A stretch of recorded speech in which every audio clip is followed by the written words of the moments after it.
Muito bem, e agora nós vamos conversar com o Dr. Arthur Rocha Lima, já está aqui na tela da PAN, né? A gente assiste e ouve ao Dr. Arthur Rocha Lima. Doutor, seja muito bem-vindo à programação da Jovem Pan. Um ótimo dia ao senhor. Obrigado, Léo. Agradeço a todos da Jovem Pan, o Alex, Pinguim, todos aí remotamente que estão e todos os que nos ouvem, né? Pois é, me desculpa pela forma de falar aqui, viu, doutor? Tô meio... fechado as vias nasais, mas aqui estamos. Mas sinusite, para quem não está acostumado com ar-condicionado, né, Léo? Eu fico na rua, né, doutor? Aí vem pro estúdio, o ar-condicionado bate na testa, pronto, aí trava tudo. Mas tá bom. É isso aí. Doutor, hoje o nosso assunto é flebite e trombose. Tem diferença para essas doenças, doutor? Então, Léo, esse é um tema muito frequente, né? As pessoas perguntam, são duas patologias distintas, vamos dizer assim, de mesma causa, mas muito frequentes também. Então, é um questionamento que a gente sempre acaba tendo todos os dias, né? A tromboflebite, Léo, a gente fala que as duas doenças são duas doenças que elas têm a mesma fisiopatologia, o mesmo mecanismo de causar o problema. O que é? É o aparecimento de um coágulo dentro das veias, tanto na tromboflebite como na trombose. Um coágulo dentro da veia patológico é chamado de trombose. Então, a gente pode saber que tanto a trombose, como o próprio nome diz, é uma trombose, como a tromboflebite também não deixa de ser uma trombose. Mas qual a diferença? A tromboflebite, Léo, o que acontece? É uma trombose, é um coágulo que aparece numa veia mais superficial. Aquela veia que você consegue ver onde toma o soro, aquela veia no braço, a veia cefálica, a veia basílica, a veia do dorso da mão. Essas veias são mais superficiais. E quando, por algum agente externo, por exemplo, uma batida, ou, por exemplo, você vai realmente ao pronto-socorro e tem que tomar um soro, vai fazer um exame, certo? Tipo uma tomografia em que injeta medicamentos, injeta contraste, essa veia ela pode ficar inflamada. Só que essa inflamação, ela causa esse pequeno coágulo dentro dela. Aí ela fica avermelhada, ela fica quente e fica dolorida, certo? A região da veia que está acometida. Quando nós visualizamos essas alterações de temperatura maior, que é o calor, está quente aquela região, está avermelhado, fica um pouco endurecido e é visível, nós chamamos de tromboflebite. O sufixo "ite", Léo, ele significa uma inflamação. Então, tudo que é ite, por exemplo, a sinusite, é uma inflamação dos seios nasais, de qualquer outra região. A otite é uma inflamação dos ouvidos. Então, o sufixo "ite" significa inflamação. Consequentemente, a tromboflebite segue o mesmo raciocínio. Ou seja, você tem uma inflamação da veia causada por um trombo, certo?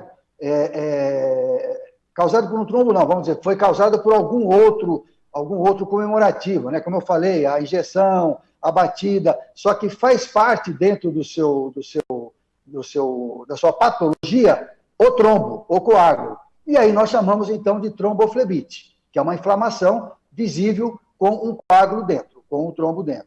Já a trombose, Léo, o que acontece na trombose? Esse termo foi deixado mais para as veias profundas.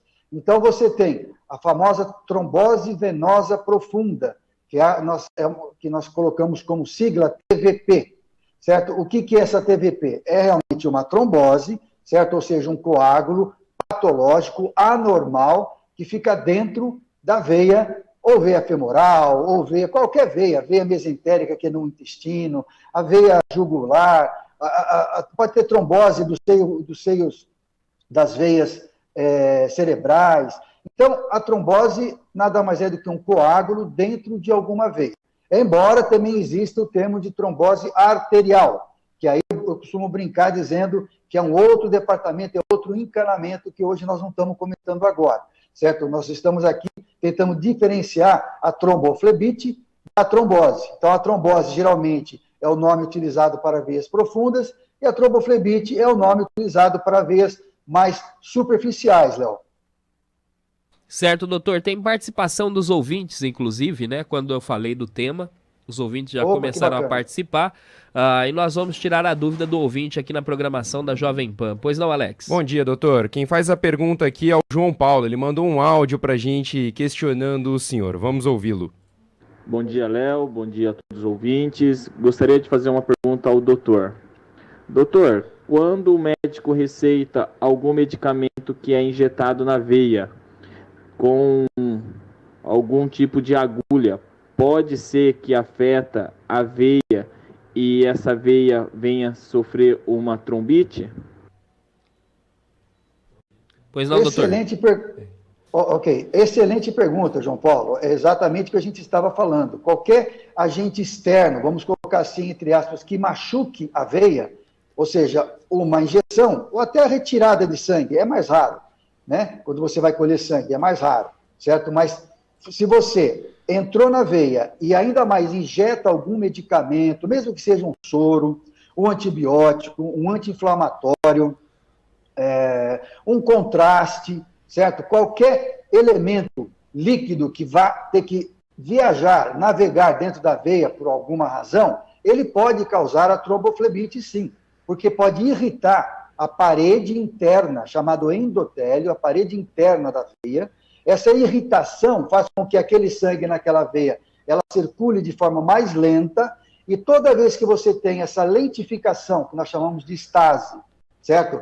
Ela pode propiciar a formação de coágulos. O sangue, na verdade, ele tem que ser líquido, ele tem que estar circulando. À medida que você tem, por alguma razão, alguma coisa que esteja impedindo, pode ser, por exemplo, essa flebite, um medicamento que foi injetado, que irritou a parede da veia, ele vai circular de forma mais lenta. Consequentemente, você vai ter a formação de um coágulo pequeno, que ele vai aumentando, né, de acordo com a susceptibilidade da pessoa, certo? Se ela tem alguma tendência a formar mais coágulos ou não, e aí acabar formando essa tromboflebite, sim, João Paulo. Então pode. Ao você injetar algum medicamento, alguma coisa dentro da veia, você poderá ter, sim, a tromboflebite, viu, Léo? Outra pergunta que chega aqui pra gente é do Sérgio.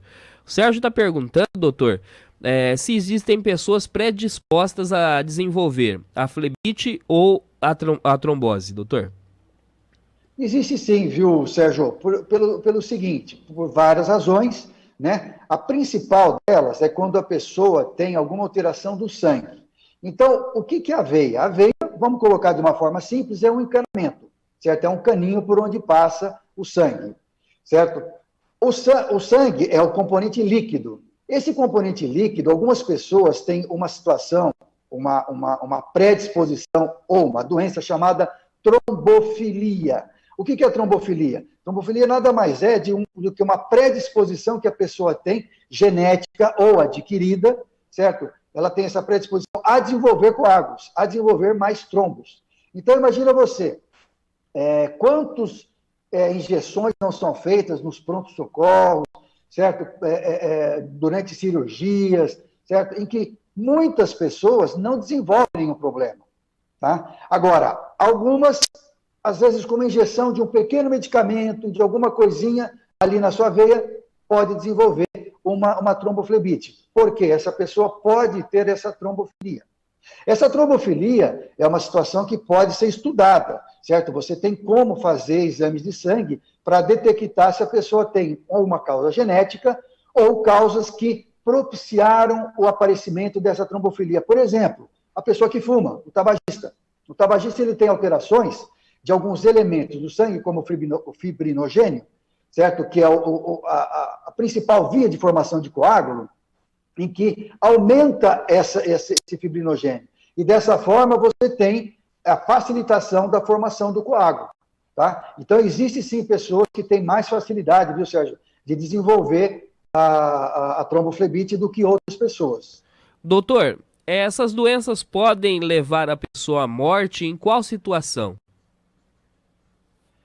Léo, a tromboflebite, ela é uma situação, né, um pouco mais localizada. Né? Geralmente é mais, por exemplo, no membro superior, exatamente isso tudo que nós falamos. Né? Então, a punção, tudo.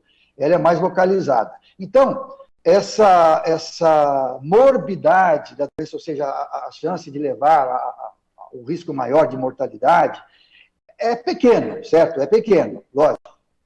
Agora, se você tem a trombose já é uma doença de maior gravidade, ela afeta veias mais profundas. Vou dar um grande exemplo. Nessa fase do Covid que nós estamos, por exemplo, em que a própria doença, né, o próprio vírus, ele causa aquele estado inflamatório, em que aumenta a chance de formar coágulos. Então, pode aumentar a chance de formar um coágulo, por exemplo, na perna, certo? Ou em qualquer outra veia. É que na perna é mais frequente, por isso que eu dou o exemplo da perna. Aí, Léo, o que acontece? Um coágulo numa perna, certo? Ela pode desprender da perna, o coágulo é como se fosse, para a gente comparar, um leite coalhado, certo? Ele não é uma coisa dura no começo, quando ele é novo. Então, até nós chamamos de trombose fresca, o coágulo fresco, aquele que ainda pode se deslocar. Esse coágulo, Léo, quando se desloca, ele sai, por exemplo, da veia femoral, ele pode ir para a veia, para a parte pulmonar, certo? Para as veias pulmonares, e aí dá a famosa embolia pulmonar. Aí, respondendo a sua pergunta, Léo, é lógico que a trombose, ela é muito mais, tem uma chance de mortalidade maior do que uma tromboflebite, certo? Então, no caso da trombose, ela pode levar a mortalidade maior, sim, do que uma flebite, uma tromboflebite, né? A tromboflebite é chamada, assim, rotineiramente de flebite, né? Então, a trombose, ela tem uma chance maior de levar a mortalidade do que a flebite, viu, Léo? Doutor, outras perguntas que chegam. Ficar sentado por muito tempo, fumar e obesidade podem ser considerados fatores de risco para essas doenças? Não são considerados fatores de risco, mas são fatores predisponentes. A obesidade, sim, é um fator de risco, porque existe diferença em fatores de risco e fatores predisponentes, né? Então, você fumar, por exemplo. Aliás, o tabagismo já é considerado doença pela OMS, né? O tabagismo não é apenas mais um hábito. Então, o tabagismo, muito bem lembrado. Aí um hábito, ficar sentado muito tempo, por exemplo, quem trabalha. Às vezes a pessoa trabalha ali no computador e fica horas ali sentado. É, sim, um fator predisponente, certo? Então, o tabagismo é um fator que aumenta, sim, o risco de você desenvolver trombose. O fato de você ficar muito sentado também aumenta. E a obesidade, por ser um distúrbio metabólico, também mexendo na parte dos hormônios, tudo também acaba elevando essa chance de ter a trombose. E também, Léo, quero complementar as pessoas que ficam muito em pé também, né? Então, o comerciário, o bancário, o professor, aquelas profissões em que a pessoa fica tempos prolongados em pé também, acabam por facilitar essa estase, esse sangue que fica mais paradão na perna, e aí desenvolver coágulo. Daí você começa a associar patologias. Se você pegar uma pessoa que é obesa, que fuma, que trabalha muito tempo sentado ou em pé, essas pessoas têm que tomar um cuidado maior, porque o risco delas desenvolverem uma trombose, consequentemente, também será muito maior. Doutor, as mulheres sempre perguntam e não sabem se é mito ou verdade sobre os anticoncepcionais. Os anticoncepcionais também podem causar essas doenças, doutor? Também, viu, Léo? É uma pergunta muito pertinente, muito importante, porque existe essa associação já comprovada cientificamente entre os hormônios, né? Geralmente a terapia de reposição hormonal na mulher, ou a pílula anticoncepcional, aqueles hormônios que são à base de estrógeno, principalmente, mais do que a progesterona. Mas aí também a gente volta para aquela primeira pergunta, Léo. Existem pacientes, existem mulheres que têm muito mais tendência a desenvolver problemas com hormônios do que outras. Então, é uma predisposição de cada indivíduo, de cada mulher, para que tenha uma chance maior ou não. A gente sabe que as pílulas anticoncepcionais, por exemplo, elas causam alterações na cascata da coagulação que nós falamos. Então, são medicamentos, né? São drogas pró-coagulantes, certo? Agora, existem mulheres, Léo, por exemplo, que tomaram pílula desde a época dos anos 60, quando surgiu a pílula, até agora. A gente atende, a gente sabe de pessoas, de mulheres, que tomaram pílula porque precisaram, por várias razões, por 20, 30 anos, e não acontece nada, certo? E moças aí que, de repente, começaram a ter que tomar pílula, por exemplo, por ovário micropolicístico, por outras doenças em que os médicos acabam prescrevendo, e logo no começo, essa paciente ela já desenvolve algum problema, seja uma flebite, seja uma trombose. Então, a pílula anticoncepcional, a terapia de reposição hormonal, a base de estrógeno principalmente, elas são sim pró-coagulantes. Mas existe muita, nós chamamos até de idiosincrasia, né? Que é a resposta individual de cada pessoa, de cada paciente, no caso a mulher, de desenvolver o problema da trombose ou não. Então, quando a mulher vai fazer uso da pílula, do hormônio, ela tem que conversar com o seu ginecologista, né? Se já teve alguma flebite, se teve algum passado de trombose na família. E lógico que o ginecologista é o profissional, é o médico que cuida muito dessa parte, ele vai, com certeza, explicar muito bem essa parte, viu, Léo? A melhor forma de se prevenir, doutor, é acompanhar sempre o seu estado de saúde, estar sempre em avaliação médica e sempre passar por uma avaliação de um profissional que possa apontar se a gente tem ou não essas doenças, né, doutor? Perfeito, Léo. Eu acho que esse é o raciocínio, porque veja só, agora com a Covid, cada vez mais estudos saindo, em que existe uma associação de coágulos, né, de trombose com a Covid, isso não se sabia lá atrás. Pessoas que têm trombose podem ter um desenvolvimento da doença da Covid diferente. Então, a prevenção, você saber, você fazer os exames, estudar, e lógico, tomar hábitos saudáveis são muito importantes para a prevenção, sim, viu, Léo? Doutor Arthur Rocha Lima, como encontrar o senhor nas redes sociais? Porque o senhor tem o canal ali, o Vascular na Veia, né? Sempre com conteúdo, sempre com muita responsabilidade e também informações esclarecedoras. Como encontrar o senhor, doutor? Nós temos um canal no Instagram, no YouTube, né, que chama Vascular na Veia, que a gente aborda todos esses problemas, né? São vários videozinhos comentando a respeito dessas doenças, viu, Léo? E no Instagram é o DR Arthur, né, de Dr. Arthur Vascular, DR Arthur Vascular, lá no Instagram, que também tem vários comentários e explicações para a gente tentar minimizar e chamar a atenção da população a respeito dessas doenças, dessas situações relacionadas à área da cirurgia vascular e da angiologia. Tá aí então, participe agora mesmo do canal Vascular na Veia, lá no YouTube, ou no Instagram, DR Arthur Vascular, e aí você consegue conversar e tirar todas as suas dúvidas com o Dr. Arthur Rocha Lima. Doutor, muito obrigado por conversar conosco mais uma semana aqui na programação da Jovem Pan, um prazer tê-lo conosco, viu? Léo, eu que agradeço essa oportunidade da Jovem Pan, de vocês, né? É um espaço muito importante e desejo a todos aí um excelente final de semana. Mais uma vez, muito obrigado, Léo. Grande abraço, doutor, que volta semana que vem, na sexta-feira, a partir das 11h30 da manhã.